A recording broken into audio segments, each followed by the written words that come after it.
तो क्या करना है, आपको सुबह में 1 कप दूध लेना है और उसमें 1 स्पून काली मिर्च का पाउडर मिला लेना है।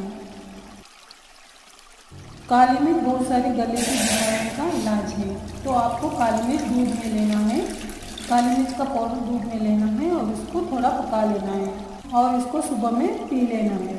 ये 2 इलाज से आपका खांसी दूर हो जाएगा। पहले आपको बादाम को अच्छी तरह से चबा के खा लेना है, उसके बाद थोड़ी देर के बाद आपको ये दूध पी लेना है।